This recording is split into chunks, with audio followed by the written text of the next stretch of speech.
में और ख़ास करके यहाँ राज्य में जब से भाजपा की सरकार है, दलित शोषित वंचितों पर अत्याचार लगातार हो रहे हैं। सोचिए, जब इस नीतीश सरकार में, भाजपा के गठबंधन के सरकार में जब एक सांसद सुरक्षित नहीं है, सोचिए कि जब एक सांसद सुरक्षित नहीं है, किसी भी दल के हों, लेकिन एक दलित सांसद, माननीय सांसद के ऊपर जानलेवा हमला हुआ।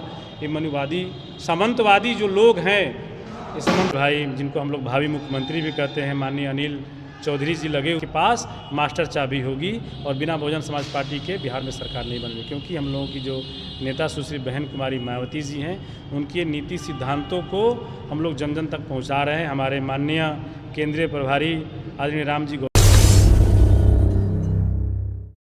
क्या तैयारी चल रही है सर? रामगढ़ में हम लोग मौजूद हैं। कल दुर्गा मंदिर के इस प्रांगण में, हॉल में एक दिवसीय कैडर कैंप का आयोजन किया गया बहुजन समाज पार्टी के तत्वाधान में, प्रखंड रामगढ़ का। तो हम लोगों के जो केंद्रीय प्रभारी हैं नर्मदा प्रसाद अहिरवाल सर आएंगे कल और कैडर देंगे।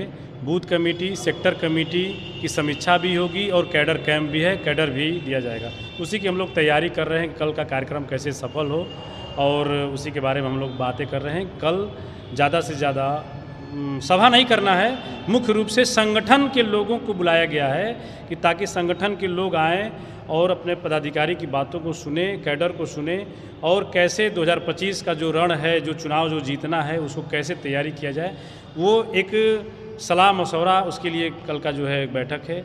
उसी की तैयारी में हम लोग यहाँ उपस्थित हैं। हम लोग के नंदू भारती विधानसभा प्रभारी, हमारे गार्जियन नंदू भारती जी विधानसभा प्रभारी, हमारे प्रखंड अध्यक्ष रामगढ़ गोरख सम्राट जी हैं, दुर्गावती के प्रखंड अध्यक्ष शशिकांत यादव जी हैं, और हमारे धुरियर यादव जी हैं जो जीबी कॉलेज के पूर्व कोषाध्यक्ष हैं। तो हम सभी लोग, धर्मेंद्र जी हैं, हम लोग बैठ के ही विचार विमर्श कर रहे थे कि कल की तैयारी कैसे किया जाए। 2025 के जो चुनाव होने वाला है विधानसभा का, उसको लेकर क्या तैयारी कर रहे हैं? देखिए, 2025 के चुनाव में बहुजन समाज पार्टी पूरी मजबूती के साथ, और इस बार बिहार में बहुजन समाज पार्टी तीसरी शक्ति के रूप में उभरेगी। और इतना तय है, मैं ज़्यादा बड़ी बड़ी बातें तो नहीं कहता हूं, लेकिन इतना तय है कि बिना बहुजन समाज पार्टी के इस बार बिहार में किसी की सरकार बनने वाली नहीं है। तो इस बार बहुजन समाज पार्टी के पास मास्टर चाबी होगी और बिना बहुजन समाज पार्टी के बिहार में सरकार नहीं बनेगी। क्योंकि हम लोगों की जो नेता सुश्री बहन कुमारी मायावती जी हैं, उनके नीति सिद्धांतों को हम लोग जन जन तक पहुंचा रहे हैं। हमारे माननीय केंद्रीय प्रभारी आदरणीय राम जी गौतम साहब दिन रात लगे हुए हैं कि पार्टी कैसे मजबूत हो। हम लोगों के बिहार के प्रभारी बड़े भाई, जिनको हम लोग भावी मुख्यमंत्री भी कहते हैं, माननीय अनिल चौधरी जी लगे हुए हैं, सुरेश राव साहब लगे हैं, अहिरवाल साहब लगे हैं। तो सभी लोग, पूरा संगठन मजबूती के साथ लगा हुआ है। और साथ साथ पिछली बार जो उपचुनाव में रामगढ़ विधानसभा में कहीं से थोड़ी जो चूक को कमी रही है, उसको भरपाई कर रामगढ़ विधानसभा इस बिहार और यूपी के बॉर्डर से जीत का आगाज़ होगा और पटना तक जाएगा।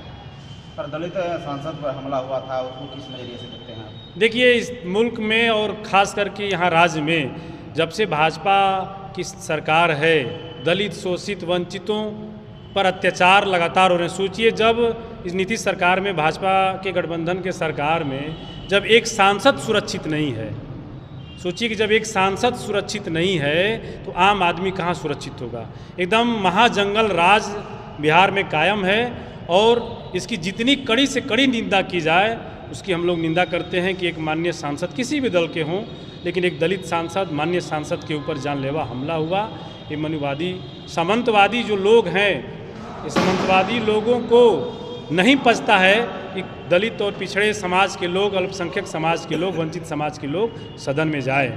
तो कहीं ना कहीं उनका कुठाराघात जो है, तो इसकी कड़ी निंदा है। और हम लोग के माननीय प्रभारी जो है अनिल चौधरी साहब गए भी थे मिलने के लिए मनोज राम जी से, उनके अस्पताल पर मनोज राम जी से।